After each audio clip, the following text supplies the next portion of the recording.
The stagecoach door swung open, and Willa Reynolds stepped down onto the dusty street of Leadville, Colorado, clutching her carpetbag so tightly her knuckles turned white beneath the grime of 3 days' travel.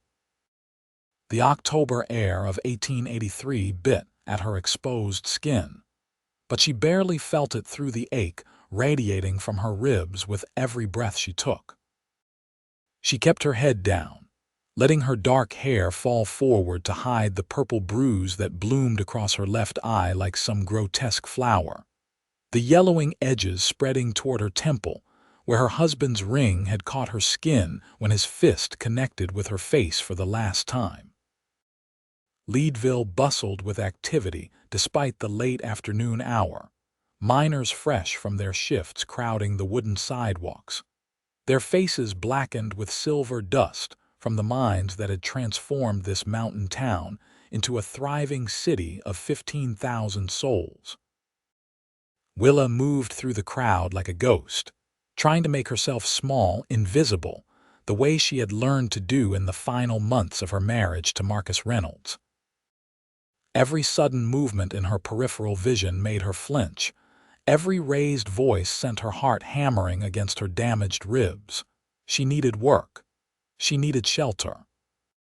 She needed to disappear into this mountain town, where Marcus would never think to look for her, where the thin air at 10,000 feet above sea level made every breath a struggle, but at least those breaths were free from the constant fear that had become her daily companion.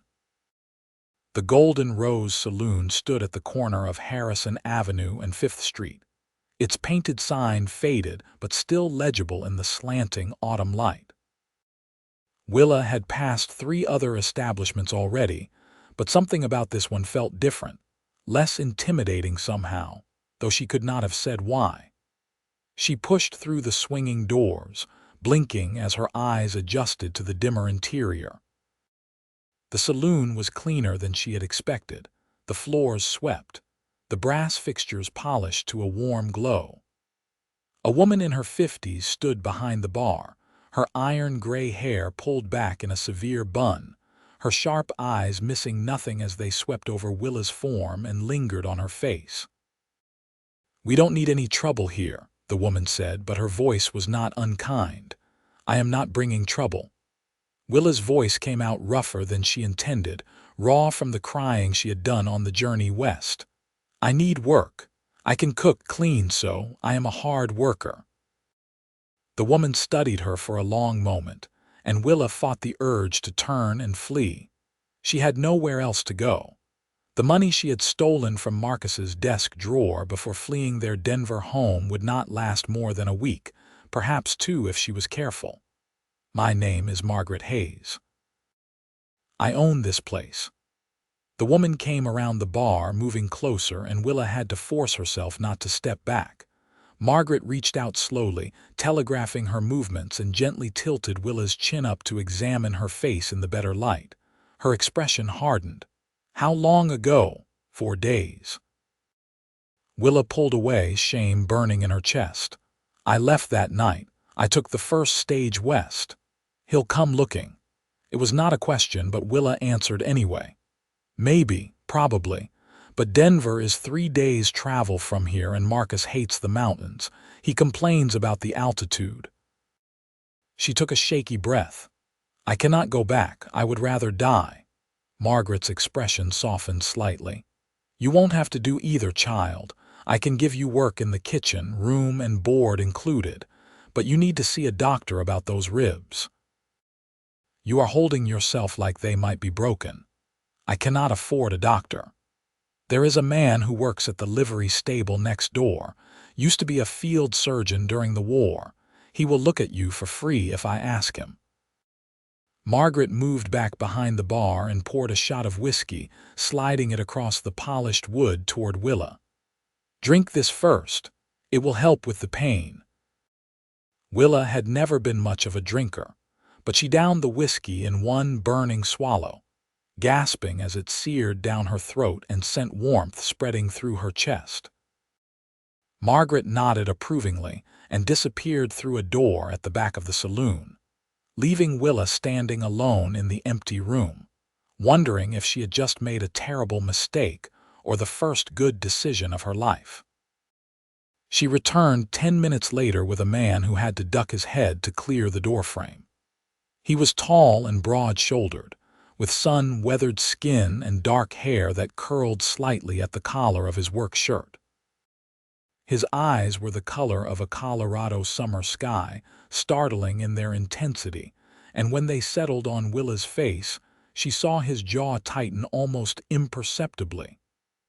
"This is Carter Wolfe," Margaret said. "Carter, this is Willa. She needs your medical expertise."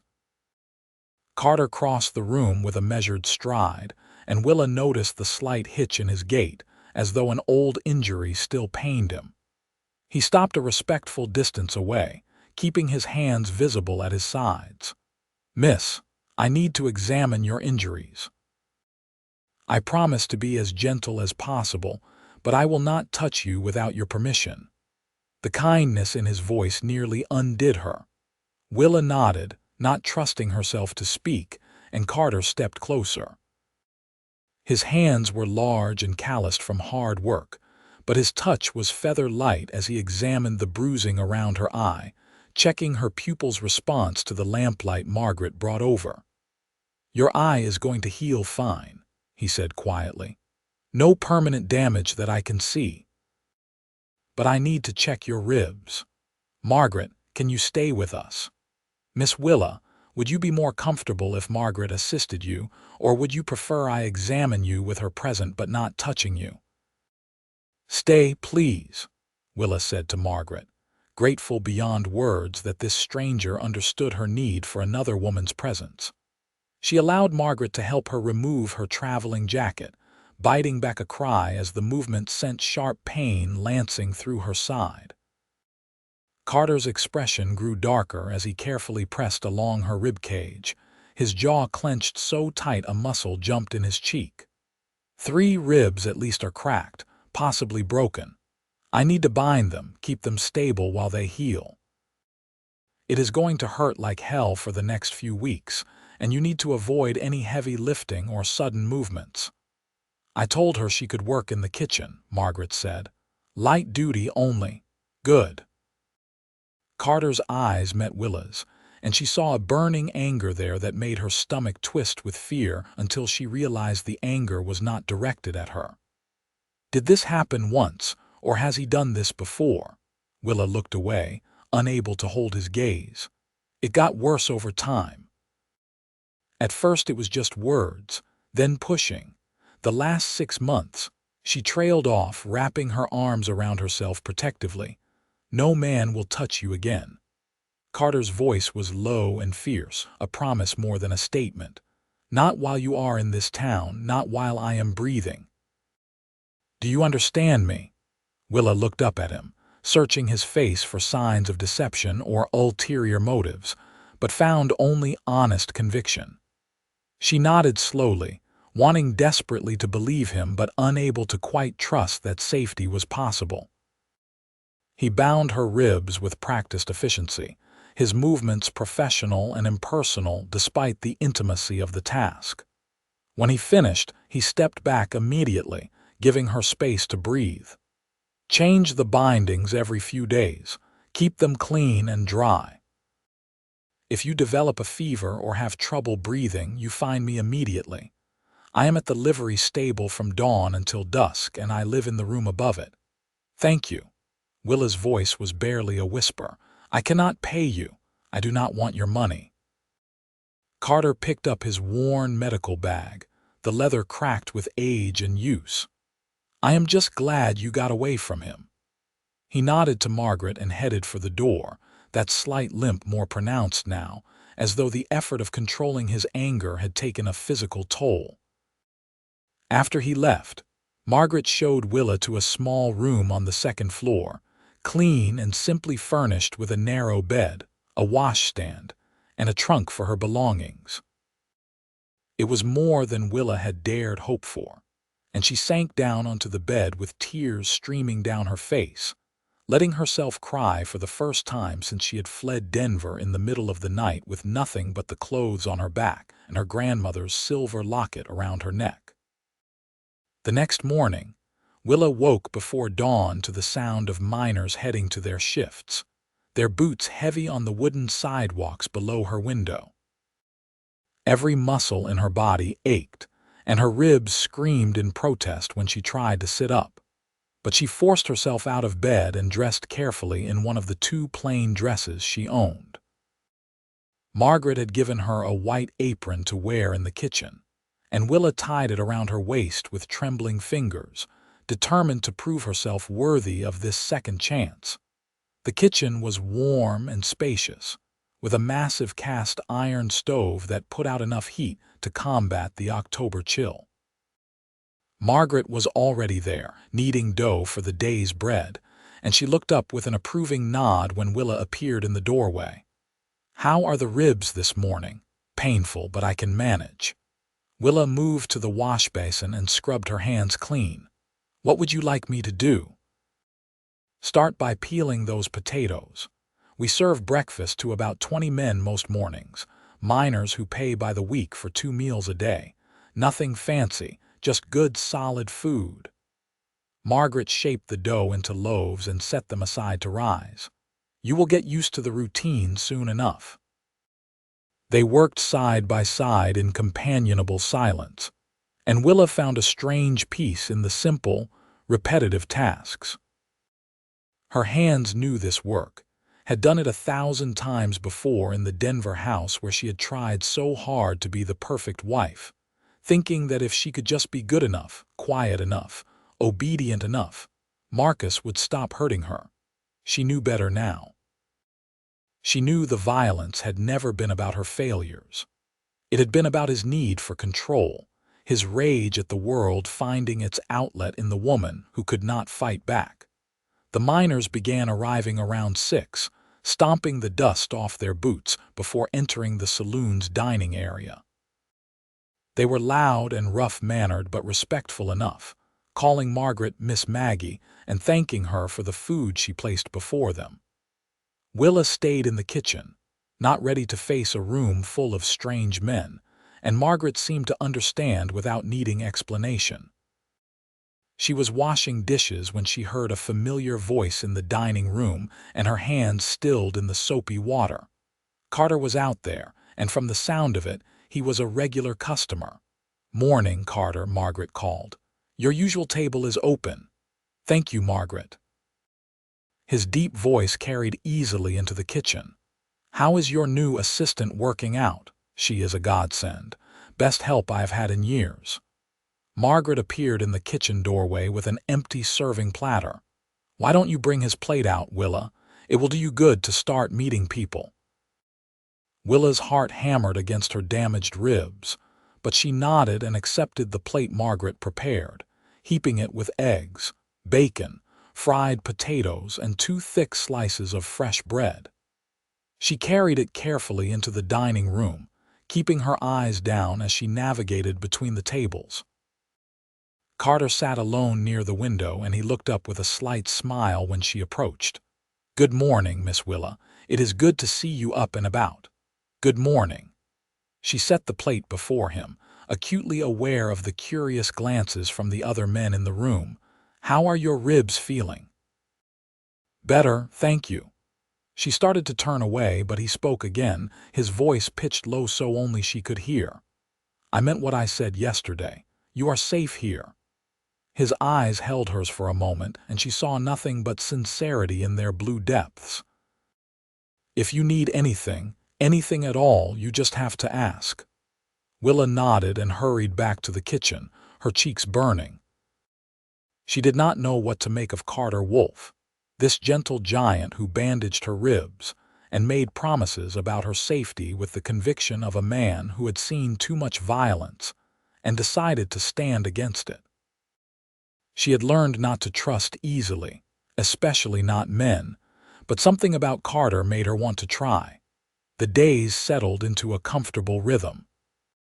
Willa worked in the kitchen, gradually taking on more responsibilities as her ribs healed, and the bruising on her face faded from purple to yellow to a faint greenish tinge that powder could mostly hide.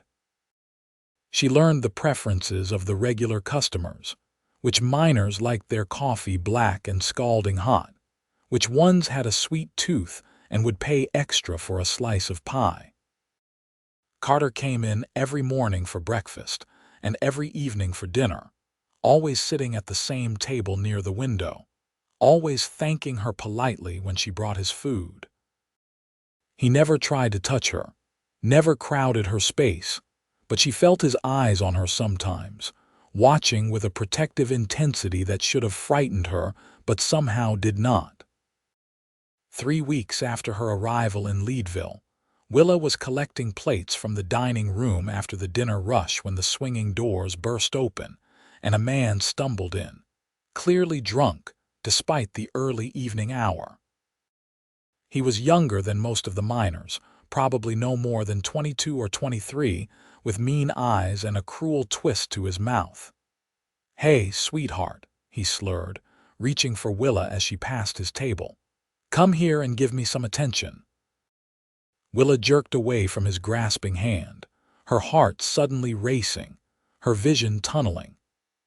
She was back in Denver, back in the house where escape was impossible, back in the moment before Marcus's fist would fly and she would have to decide whether to cower or run or try futilely to defend herself.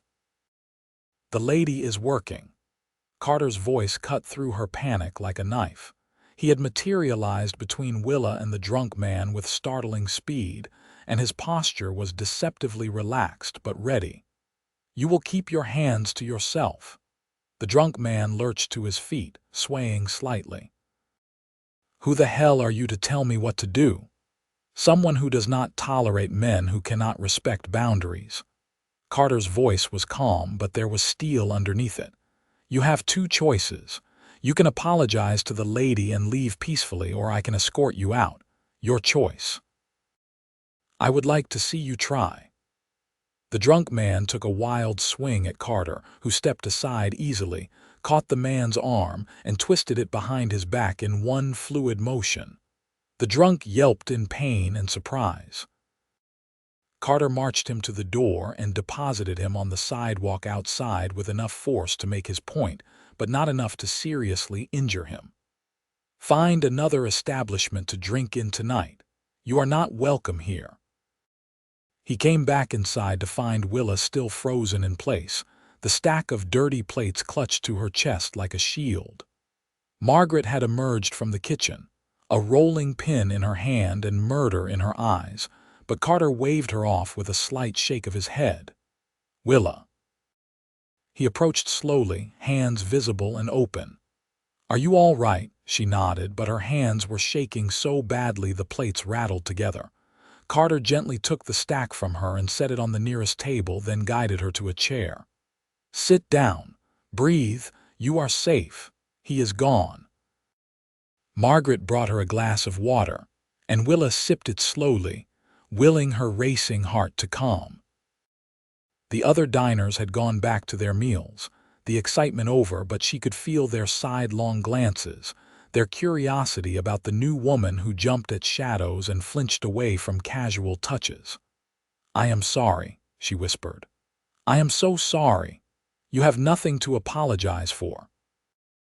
Carter crouched beside her chair so their eyes were level, his voice low and gentle. He was out of line. He should be the one apologizing, not you. "I thought I was past this. I thought coming here, starting over, would make it stop." Willa pressed her hand to her chest, trying to slow her breathing. "But I still see him everywhere. I still feel his hands on me." Carter was quiet for a moment, and when he spoke, his voice was rough with an old pain of its own. "Fear like that does not just disappear. It takes time. Sometimes a lot of time, but it does get better, I promise. You sound like you know from experience." "I do." He stood, wincing slightly as his bad leg protested the movement. "I served as a surgeon during the war, saw things no person should see, did things I wish I could forget. For years afterward, I could not stand the smell of gunpowder or the sound of firecrackers on the 4th of July, without being right back on the battlefield. It took a long time to learn how to live with those memories instead of being ruled by them. Willa looked up at him with new understanding, seeing the shadows in his eyes that matched her own. How did you do it? Learn to live with them, I mean. Found things worth living for. Came out here where the air is clean and the mountains make everything else seem small. Started helping people instead of patching them up so they could go back out and kill each other. He offered her a slight smile. It is different for everyone, but the first step is believing you deserve to heal. Over the following weeks, Carter made a habit of being present during the busiest times at the saloon, his steady presence a deterrent to anyone who might think about causing trouble. Willa found herself looking forward to his arrivals, found herself relaxing in increments whenever he was near. They began having brief conversations when she brought his meals. Nothing too personal at first. Just talk about the weather or the latest news from the mines or the merits of apple pie versus peach. But gradually, as November brought the first heavy snows to the high country, their conversations deepened. She learned that he was 32 years old, originally from Ohio, and had come west after the war looking for a fresh start. He had worked as a ranch hand, a freight driver, and a mining camp doctor before settling in Leadville and taking the livery job that gave him satisfaction without the constant reminder of human cruelty that medical work sometimes entailed. He learned that she was 24, had grown up in Pennsylvania, and had married Marcus when she was 21, thinking he was charming and sophisticated and worldly. It had taken less than a year for the charm to crack and reveal the monster underneath. But by then, she was trapped by convention and fear, and the certain knowledge that the law would never protect her from her own husband. I kept thinking I could fix things, she told him one evening when the saloon was quiet, sitting at his table with a cup of coffee while Margaret closed up the kitchen. I thought if I was just better somehow, if I could anticipate his moods and meet his needs and never make him angry, everything would be all right. His violence was never your fault. Carter's voice was firm. You cannot fix someone who does not believe they are broken. Men like your husband, they think they have the right to control everything and everyone around them. When you left, you took that control away. That was incredibly brave. I do not feel brave. I feel like I am running away. Sometimes running is the bravest thing you can do.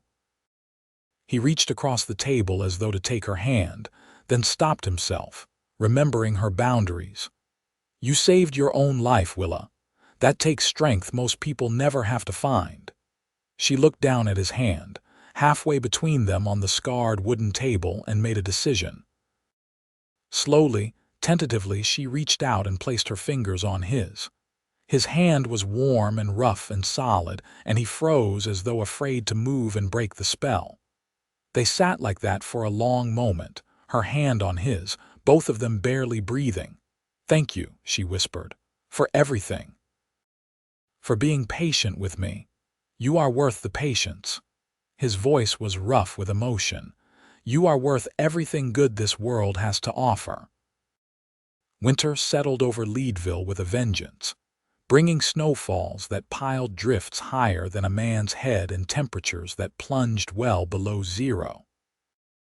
The mines continued operating, the promise of silver riches too tempting to let a little weather interfere.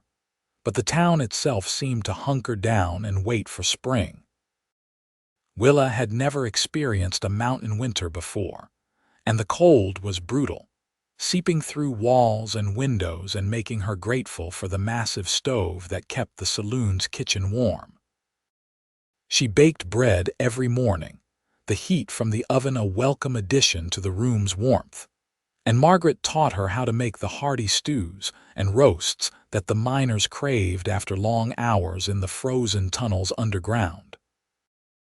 Carter often appeared in the late afternoons with fresh meat from hunters who boarded their horses at the livery, refusing to take payment and brushing off Margaret's thanks with a shrug.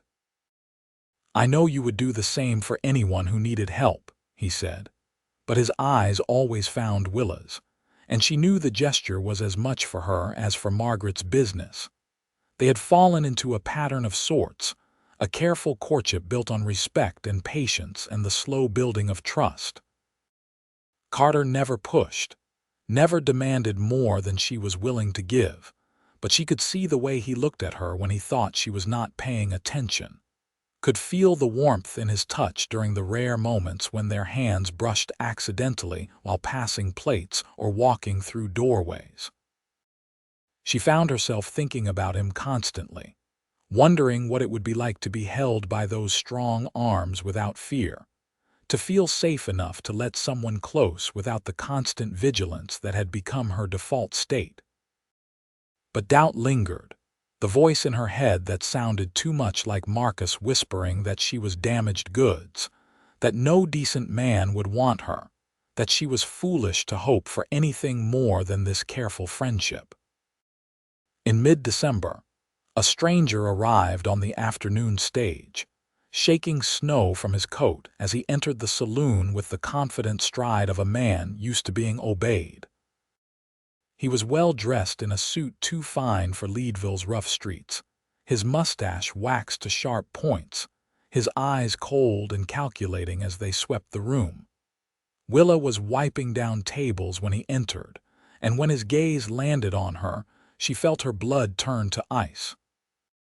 She did not know this man, had never seen him before in her life, but something about him made every instinct scream danger. "Good afternoon," Margaret said from behind the bar, her tone neutral. "What can I do for you? I am looking for someone."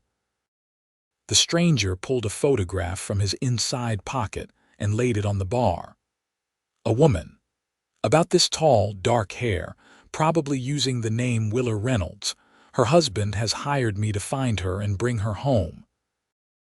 The photograph was Willa's wedding portrait, taken 3 years ago when she still believed in happy endings.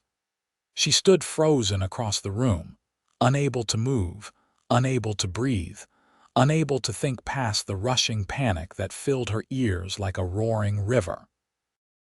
Margaret picked up the photograph and studied it with the careful attention of someone buying a horse at auction. "Cannot say I recognize her. Lot of people pass through Leadville, though. The mining camps especially turn over fast. Her husband is very concerned about her." The stranger's voice was smooth as silk and just as cold. "He believes she may have been taken against her will. He is willing to pay a substantial reward for information leading to her return. If I see her, I will be sure to let you know." Margaret handed back the photograph with a bland smile.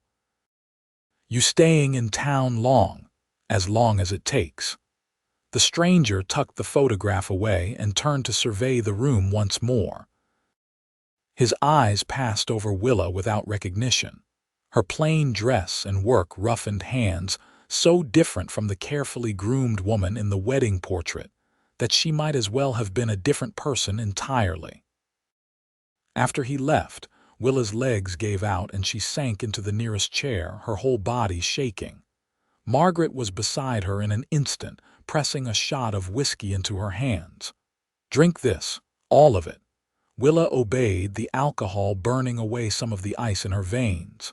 "He found me. Marcus sent someone to find me. That man does not know you from Adam's cat." Margaret's voice was firm and certain. "He is fishing, showing that photograph around and hoping to get lucky. This town has thousands of people, Willa. You are safe here." But Willa knew Marcus, knew how obsessive he could be, how he viewed her as a possession that had been stolen from him. He would not give up easily, and he had the money to keep a hunter on the trail indefinitely. Carter appeared within minutes, brought by one of the miners who had been in the saloon and sensed trouble. He took one look at Willa's face and turned to Margaret with murder in his eyes. "What happened?" Margaret filled him in quickly, her voice low, and Willa watched his expression harden into something dangerous. When Margaret finished, he crossed to Willa and crouched beside her chair, taking her cold hands in his warm ones. "Look at me, Willa. Look at me." She met his eyes, seeing fury and determination and something else, something that made her heart flutter despite her fear. "I meant what I said the day we met. No man will touch you again. I do not care who this hunter is or how much money your husband paid him. He will not take you." Carter's grip tightened on her hands, his voice dropping to a fierce whisper. "I will not let him take you, do you understand? I will not let anyone hurt you ever again. You cannot fight everyone." Her voice broke on the words. "Marcus has money, has connections. He will keep sending people until someone succeeds. Then we make sure no one succeeds." Carter looked up at Margaret. "She needs to disappear completely. New name, new story." "I have been thinking the same thing." Margaret crossed her arms, her expression calculating. "We say she is my niece from Kansas, came to help with the business. Plenty of people know I have family out there. We change her hair, maybe cut it shorter, change how she dresses. That photograph shows a society lady. We make sure everyone sees a working woman. We need to warn people not to talk to strangers asking questions." Carter stood, still holding one of Willa's hands. "The miners who come here regularly, they are good men. They will look out for her." "What about official records?" Willa forced herself to think past the panic, to be practical. "If he checks with the stage company, they will have my name." "Stage companies lose records all the time," Margaret said with a meaningful look. "Money changes hands, papers disappear. I know the station manager. He is a good friend. This is too much." Willa pulled her hand from Carter's and stood, pacing to the window to stare out at the snow-covered street. "I cannot ask you to risk everything for me. If Marcus finds out you helped me, he could make trouble for both of you." "I have handled trouble before." Margaret's voice was dry. "Your husband is nothing I cannot manage, Willa." Carter came to stand behind her, not touching but close enough that she could feel the warmth radiating from him. "You are not asking us to do anything. We are choosing to help because it is the right thing to do, because you matter.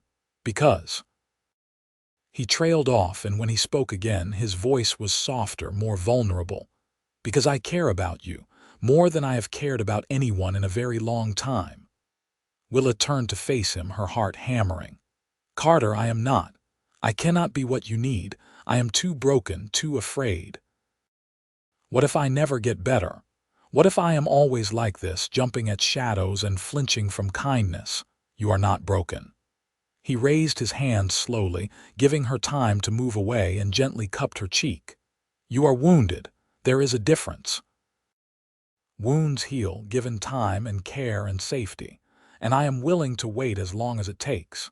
She leaned into his touch, letting herself have this moment of comfort, and when tears spilled down her cheeks, he brushed them away with his thumb, his touch achingly gentle.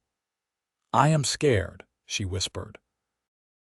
"I am so scared of trusting again, of being vulnerable again, of giving someone the power to hurt me. I know."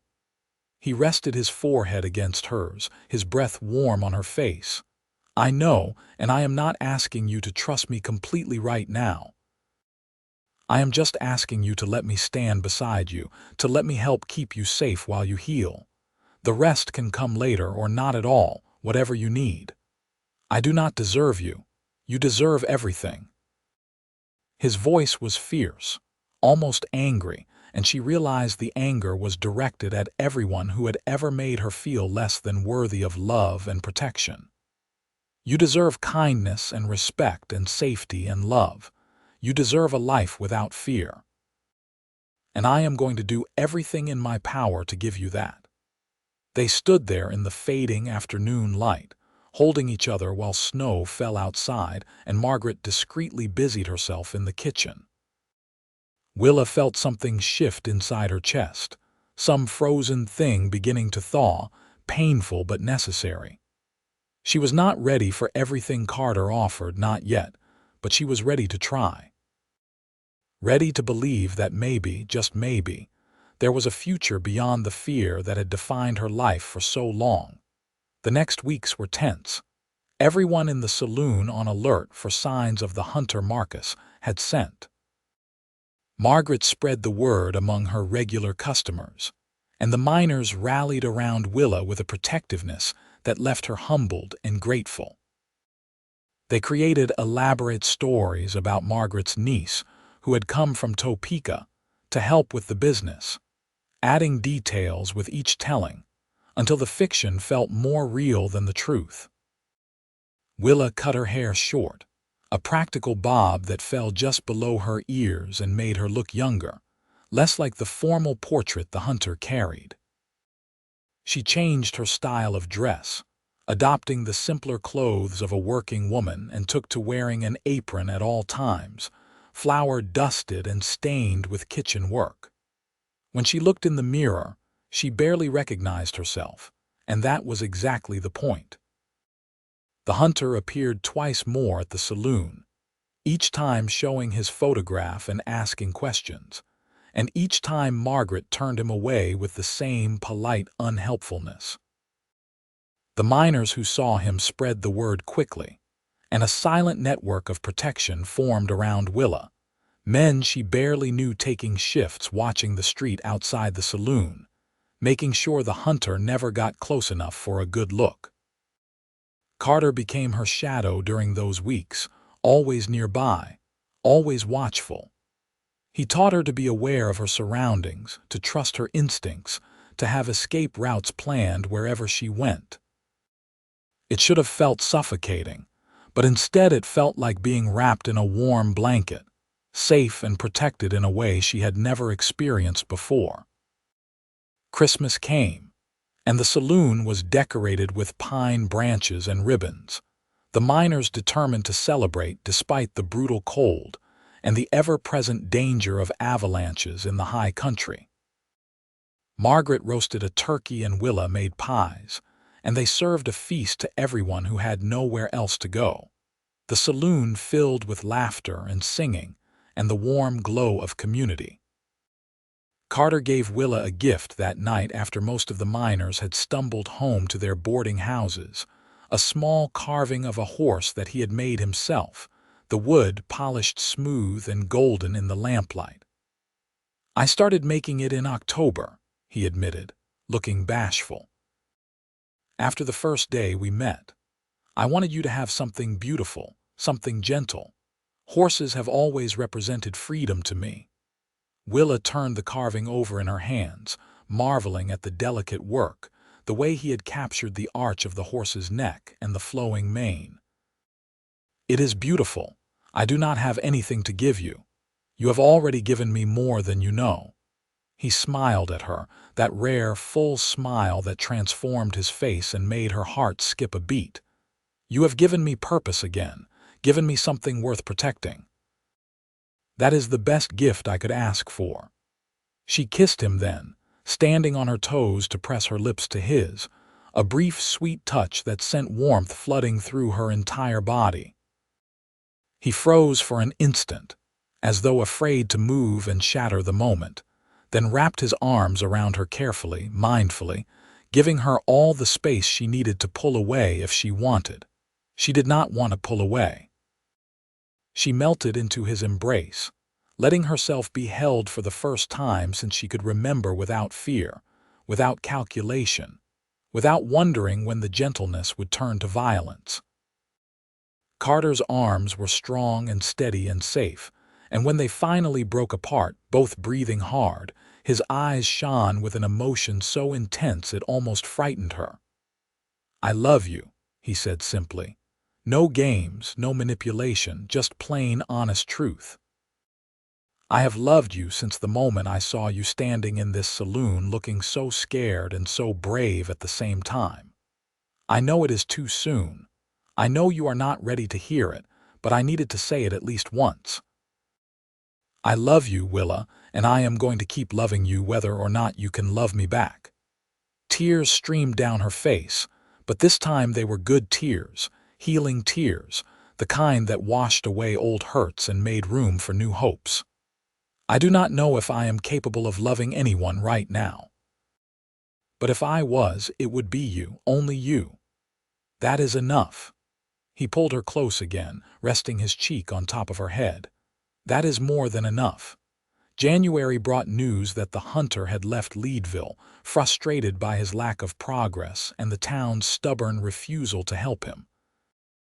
Margaret's sources at the stage station confirmed he had bought a ticket back to Denver. And slowly, cautiously, the tension that had gripped the saloon began to ease. Willa allowed herself to hope that maybe she was truly safe, that maybe Marcus had given up or turned his attention elsewhere. The nightmares that had plagued her since leaving Denver began to fade, replaced by dreams of mountains and snow and a pair of blue eyes that watched her with unwavering devotion. She and Carter grew closer as winter deepened, spending their evenings together after the saloon closed, talking for hours about everything and nothing. He was patient with her remaining fears, never pushing when she needed space, always ready with comfort when she needed reassurance. They held hands, exchanged gentle kisses, and slowly Willa began to believe that perhaps she could have this, could have something good and pure and untainted by fear. In late February, a warm spell brought the promise of spring even as snow still blanketed the mountains. Willa was helping Margaret prepare the evening meal when Carter burst through the kitchen door, his face grim, a telegram clutched in his fist. "He is dead." Carter's voice was flat, emotionless, and it took Willa a moment to understand who he meant. Marcus. She gripped the edge of the counter for support. How? Killed in a robbery, according to this.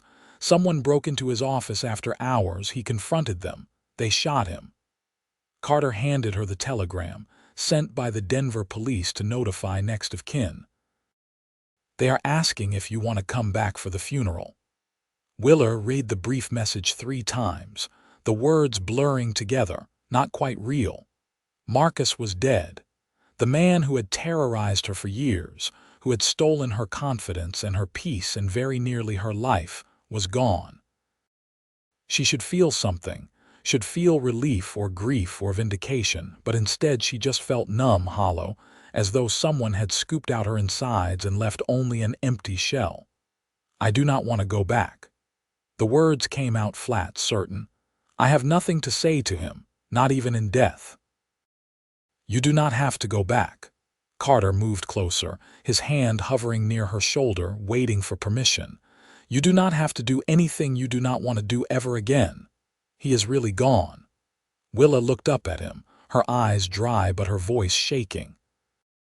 "I spent so many months wishing for this, praying for some accident or illness to take him so I could be free.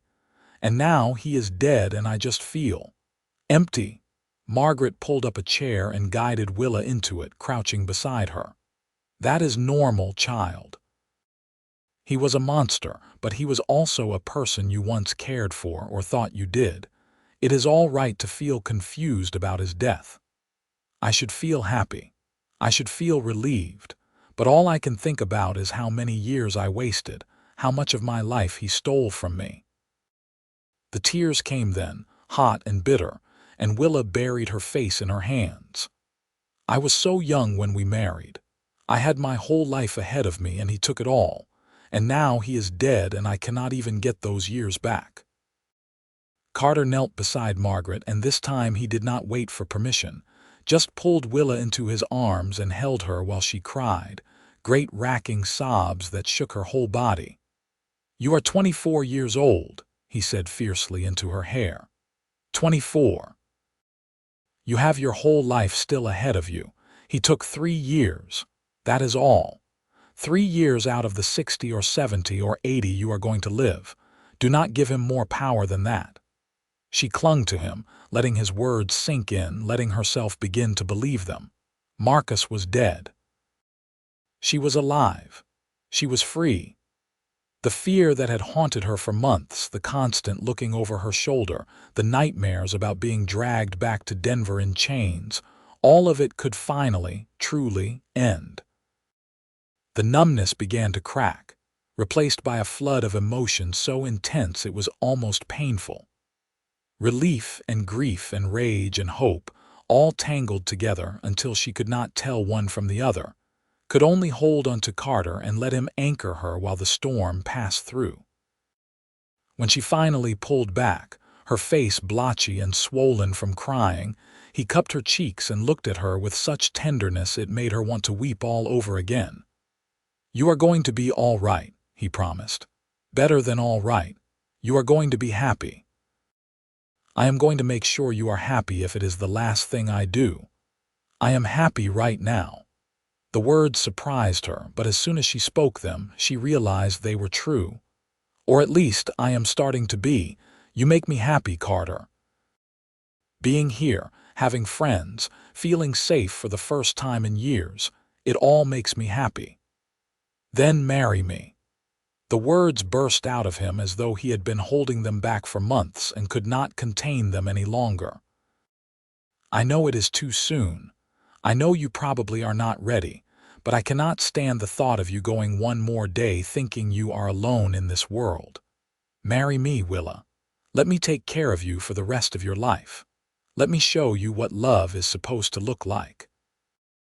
Willa stared at him, her heart racing, torn between the part of her that wanted to say yes immediately and the part that whispered she should be cautious, should wait, should not rush into anything that resembled the trap her first marriage had become. But Carter was not Marcus. Carter had spent months proving that he could be trusted, that his love came without conditions or demands or violence. Carter had stood beside her through her worst fears, and never once made her feel weak or broken or less than worthy of his devotion. Yes. The word came out as a whisper, and then louder, more certain. "Yes, I will marry you." The smile that broke across his face was like the sun coming out from behind clouds, bright and warm and full of promise. He kissed her then, deep and passionate but still careful, still mindful of her boundaries, and Willa kissed him back with all the hope and love and trust she had been hoarding in her damaged heart, finally believing she could have this, could have happiness and safety and a future free from fear.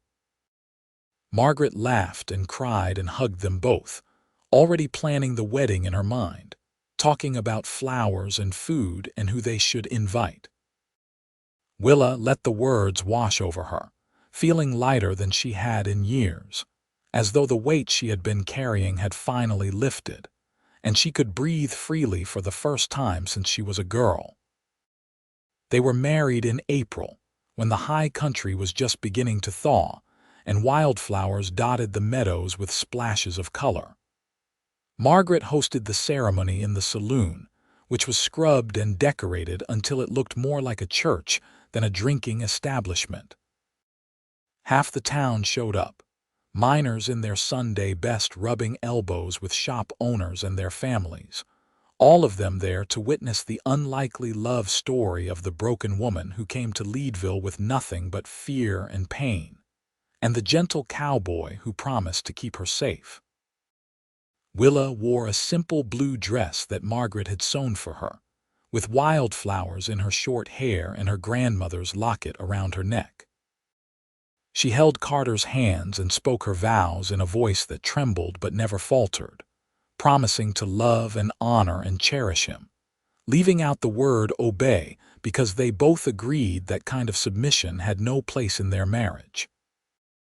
Carter's vows were longer, more detailed, spelling out exactly what kind of husband he intended to be. "I promise to respect your boundaries always. I promise to never raise my hand to you in anger. I promise to listen when you speak and value your opinions as equal to my own. I promise to be patient when you are afraid and supportive when you are strong. I promise to love you not just on the easy days but especially on the hard ones. I promise to be worthy of the trust you are placing in me, every single day for the rest of our lives." There was not a dry eye in the saloon by the time he finished, and when the minister pronounced them husband and wife, the cheers were deafening. Carter kissed her sweetly, properly, and Willa felt the last remaining ice around her heart finally, completely melt. They moved into a small house on the edge of town, near the livery where Carter worked, but far enough from the saloon that Willa could have the quiet she craved after years of chaos. It was a modest place, just 3 rooms and a sleeping loft, but to Willa it felt like a palace, a space that was entirely hers and Carter's, unmarked by bad memories or violence. Carter gave her time to adjust to married life, never demanding anything she was not ready to give. Their wedding night was gentle and slow, Carter whispering reassurances and checking in constantly, making sure she was comfortable, making sure she felt safe. Willa had been terrified that physical intimacy would trigger memories of Marcus's brutal claiming. But with Carter, it was different, tender and loving and healing in a way she had not thought possible. "I love you," she whispered into the darkness afterward, the words still new and unfamiliar on her tongue but true, so deeply true that they seemed to resonate in her bones. "I love you so much it scares me sometimes. Do not be scared." Carter pulled her close, his body warm and solid beside her. "I am never going to leave you, never going to hurt you. You are stuck with me for life, for better or worse." "I think it is going to be better." Willa smiled against his chest. "I think it is going to be so much better." She continued working at the saloon through that spring and summer, not because they needed the money, but because she loved the work, loved the routine and the satisfaction of feeding people and being part of Margaret's operation. Carter split his time between the livery and helping around the house, fixing the leaky roof and building Willa a proper garden plot where she could grow vegetables through the short mountain growing season. They fell into an easy partnership, neither one trying to dominate or control, both contributing equally to their shared life. Carter consulted Willa on every decision, from how to spend their money to whether they should get a dog to keep her company when he worked late. Willa learned to voice her opinions without fear of retribution, learned that disagreements could be resolved with words instead of violence, learned that love did not have to hurt. In September, Willa realized she was pregnant. The discovery filled her with a complex mix of joy and terror. Memories of Marcus once saying he would kill any child she bore if it was not a son flooding back with visceral intensity. But Carter's reaction, when she finally worked up the courage to tell him, was pure, uncomplicated delight. "A baby." He said the words with such wonder, such awe, that Willa felt her fears recede slightly. "We are going to have a baby. Willa, that is. I do not even have words. I am so happy I could shout it from the mountaintops. You are not angry?" The question slipped out before she could stop it, a remnant of old conditioning. Carter's expression shifted to heartbreak. "Why would I be angry? This is wonderful news, unless, do you not want the baby? Because if you do not, we will figure something out, I promise." "No, I want the baby." Willa put a protective hand over her still flat stomach. "I want your baby. I am just scared. What if I am a terrible mother? What if I am too damaged to raise a child properly? You are going to be a wonderful mother." Carter knelt in front of her chair and took her hands in his. "You are kind and patient and strong. You survived things that would have broken most people. That strength, that resilience, you are going to pass that on to our child. And I am going to be right there beside you the whole way, helping however you need." The pregnancy was difficult, the altitude making Willa constantly nauseous and breathless. But Carter hovered like a worried mother hen, bringing her ginger tea and propping extra pillows behind her back, and reading to her from the newspaper when she was too tired to do anything but rest. Margaret reduced her hours at the saloon, taking on extra help so Willa would not overwork herself. And the regular customers treated her like she was made of glass, jumping to help with any task that required lifting or reaching. In late May of 1885, with snow still visible on the mountain peaks and wildflowers blooming in the meadows, Willa went into labor. Carter stayed by her side the entire time, holding her hand through the contractions and whispering encouragement when she was certain she could not endure another moment. Margaret served as midwife, her experienced hands gentle and sure, and after 12 hours of hard labor, Willa delivered a healthy baby boy. They named him Samuel Carter Wolfe, and when Carter held his son for the first time, tears streaming down his weathered face, Willa felt something shift into place inside her chest, the final piece of her healing clicking into alignment. This was her family now. This man who loved her without conditions, this tiny person they had created together, this life they were building in the thin mountain air where everything felt possible. "He is perfect," Carter breathed, cradling Samuel with the careful tenderness of a man who knew how fragile life could be. "He is absolutely perfect. Thank you, Willa. Thank you for trusting me enough to build this life together. Thank you for waiting for me to be ready." Willa reached up to touch her son's downy hair, marveling at the miracle of him. "Thank you for showing me what love is supposed to be." Samuel was an easy baby, content and curious, and Willa discovered that motherhood came more naturally than she had feared. She loved nursing him, loved the quiet moments in the rocking chair Carter had made, loved watching him grow and change day by day. Carter was a devoted father, coming home every evening to spend time with his son, reading to him even though Samuel was too young to understand the words, taking him on walks around town in a sling Margaret had sewn. The seasons cycled, winter giving way to spring, giving way to summer. Samuel took his first steps in the garden, tumbling into the tomato plants and laughing with pure delight. He said his first word, not mama or papa, but horse, pointing excitedly at the animals Carter cared for at the livery. He was a happy child, secure in the knowledge that he was loved and protected, and watching him grow free from fear was its own kind of healing for Willa. On their second wedding anniversary, Carter took Willa up into the mountains on horseback, Samuel strapped securely to his father's chest in a carrier. They rode to a high meadow carpeted with wildflowers, the peaks rising around them like cathedral walls, the air so clear and thin it felt like breathing light itself. "I wanted to show you this place," Carter said as they spread a blanket on the ground and watched Samuel toddle around picking flowers. "I used to come here when I first moved to Leadville, when the memories from the war were too much, and I needed to remember that beauty still existed in the world. This is where I learned to breathe again. This is where I learned to hope again." Willa leaned against his shoulder, watching their son chase a butterfly through the grass, and felt a contentment so profound it was almost painful in its intensity. "I never thought I could have this.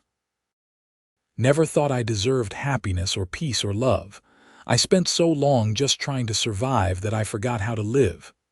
And now," Carter wrapped his arm around her, pulling her close, "now I am living."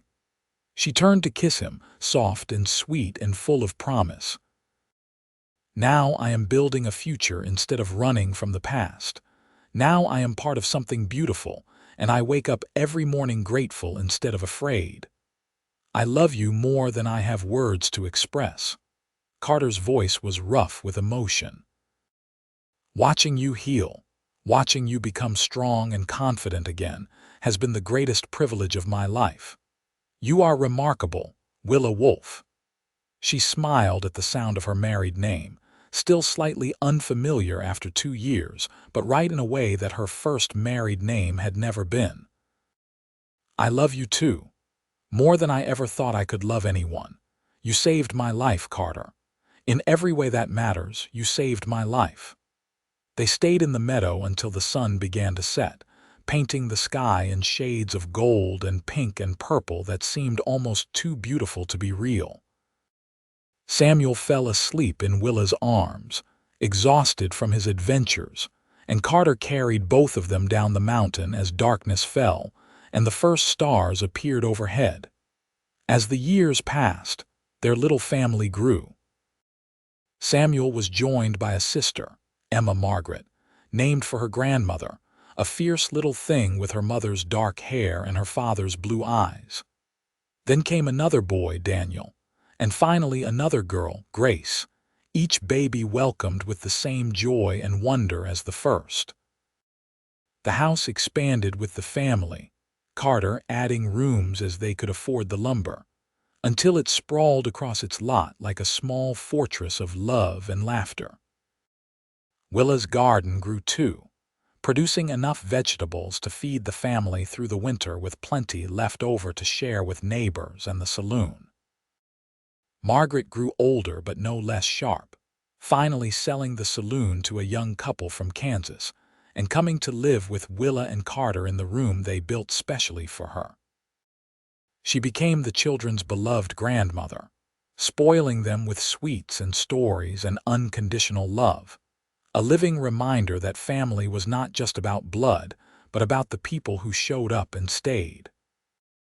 Carter eventually left the livery to set up his own small medical practice, realizing that he had healed enough from his war experiences to help others again. He never charged people who could not pay, taking chickens or bread or promises in place of money, and the townspeople loved him for his gentle manner and his dedication to their well-being.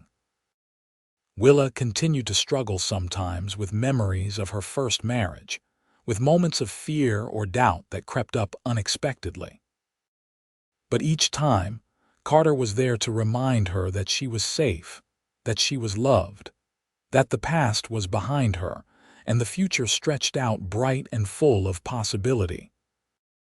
The nightmares faded to rare occurrences, then stopped altogether, replaced by dreams of their children's laughter and the solid comfort of Carter's presence beside her every night.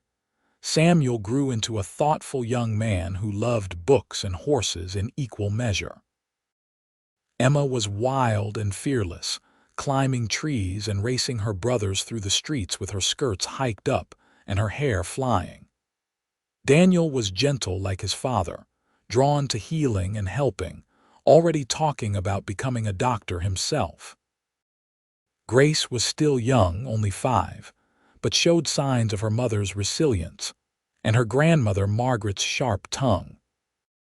On their 10th wedding anniversary, Carter and Willa stood on the porch of their rambling house and watched the sun set over the mountains, the same peaks that had witnessed their unlikely beginning and now stood guard over their hard-won happiness. "You ever regret it?" Willa asked, leaning into Carter's side with the ease of a decade of trust. "Marrying someone so damaged, taking on all my fears and trauma." Carter was quiet for a moment, and when he spoke, his voice was thoughtful. "I regret what happened to you before we met. I regret every moment you spent in fear, every bruise, every broken bone, every tear. But marrying you, loving you, building this life with you, those are the best decisions I ever made. You were never damaged, Willa, you were wounded. And wounds heal, especially when they are tended with love." I wish I could go back and tell that terrified woman who stepped off the stage with a black eye and broken ribs that everything was going to be all right. Willa watched their children playing in the yard, their laughter rising into the cooling evening air. I wish I could tell her that she was stronger than she knew, that she was going to find love and safety and happiness beyond anything she could imagine. She already knew she was strong. Carter turned her to face him, his hands gentle on her shoulders. She knew it the moment she got on that stage and left. Everything after that was just learning to believe in herself again, learning to trust that the world could be kind. "You taught me that." Willa reached up to cup his face, feeling the rough stubble under her palm, the solid reality of him. You and Margaret and this town and these mountains, you all taught me that I deserved better, that I could have better. And I will spend the rest of my life making sure you never forget it. He kissed her then, deep and sweet, a kiss that promised forever, a kiss that held a decade of love and devotion and unwavering commitment.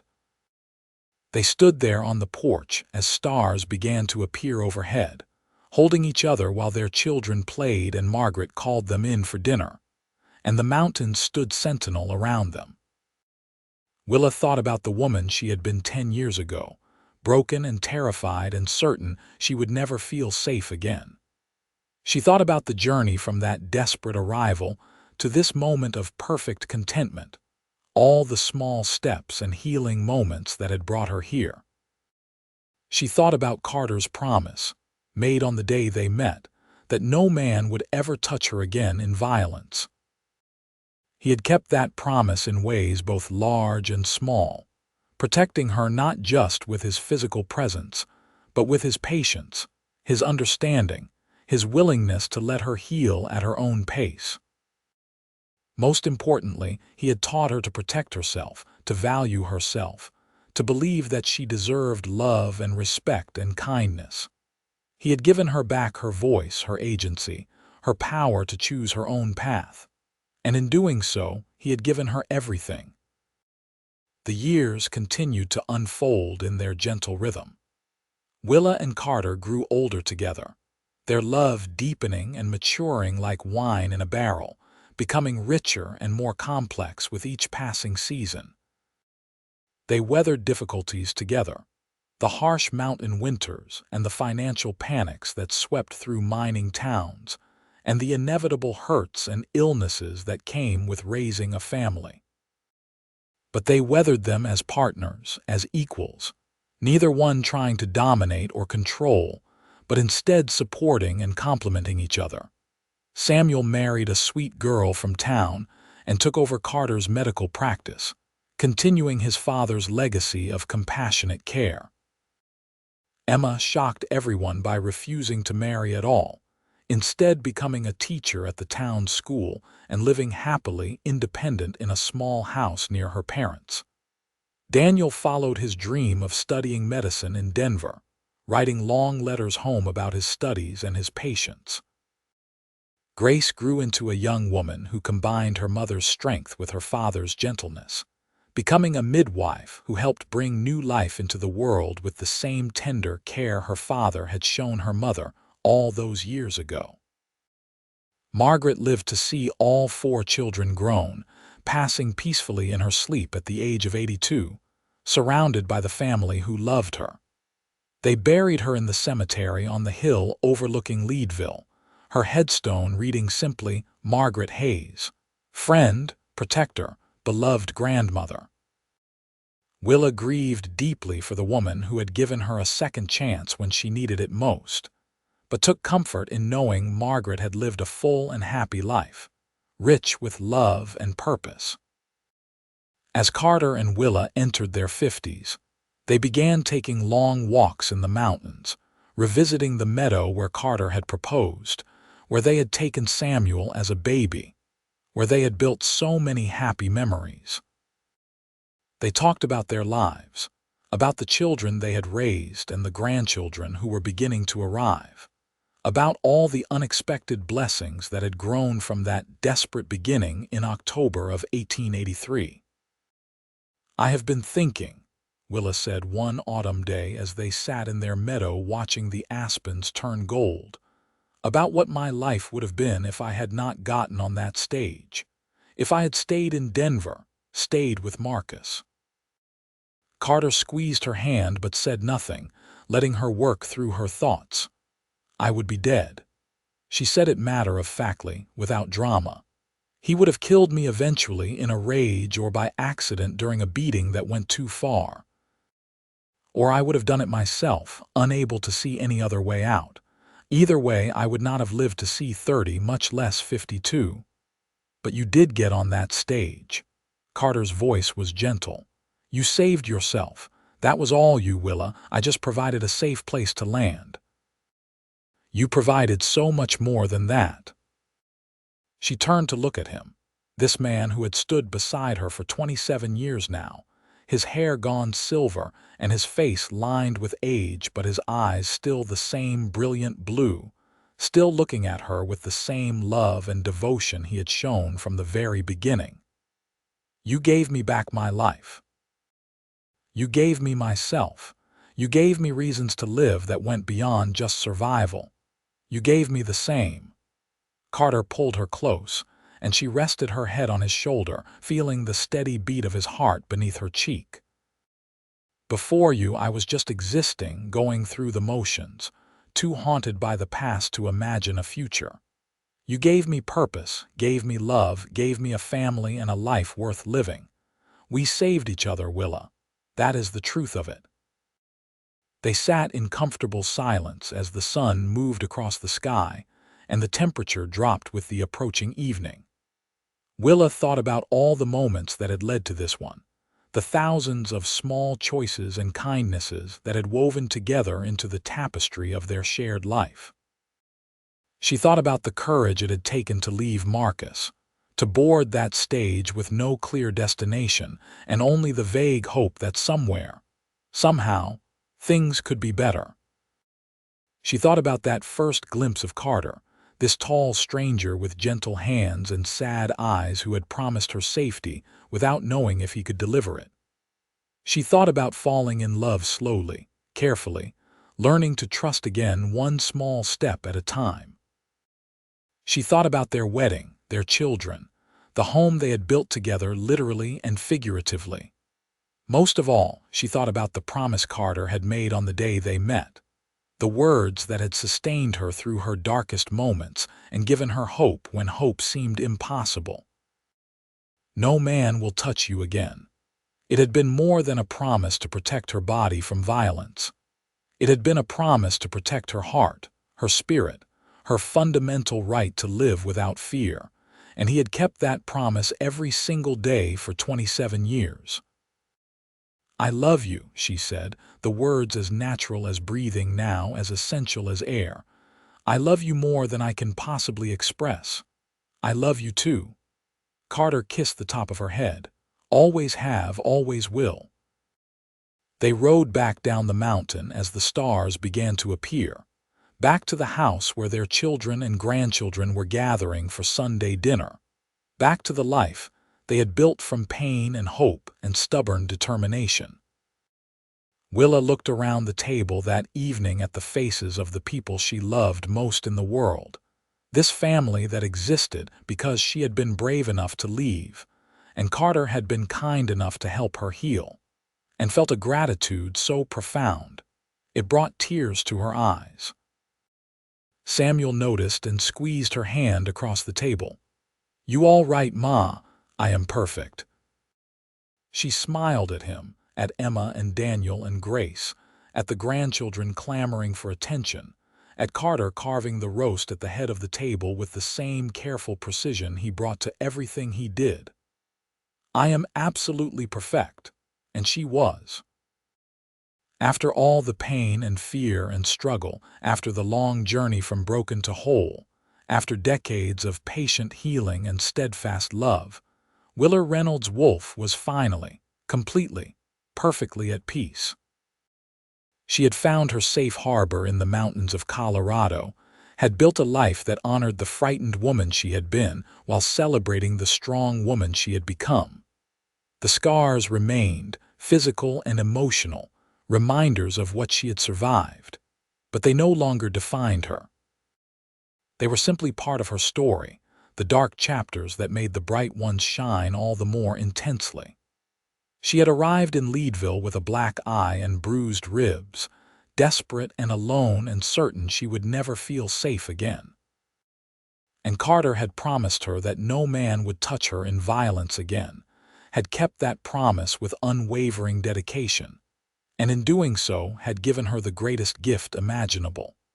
The freedom to live without fear, to love without reservation, to build a future limited only by her imagination and her courage. As she looked around the dinner table at the family they had created, the love they had nurtured, the life they had built together, Willa knew with absolute certainty that every difficult step of the journey had been worth it. The pain of the past had transformed into the joy of the present, and the future stretched out ahead of them bright with possibility, a testament to the healing power of love, patience, and the simple human kindness of one person promising to keep another safe. The evening wore on with laughter and stories and the comfortable chaos of a large family gathering. The grandchildren played while the adults talked, and when it came time for everyone to leave, there were hugs and kisses and promises to return soon. Carter and Willa stood on the porch waving goodbye, his arm around her waist, her head resting on his shoulder. Two people who had found each other against all odds and built something beautiful from the broken pieces of a shattered past. "Ready for bed?" Carter asked, as the last wagon disappeared down the road. "Ready for whatever comes next," Willa replied, taking his hand and leading him back into the house, into the life they had created, into the future they would continue building together one day at a time, forever and always, bound by love and trust and the promise of a cowboy who had meant every word.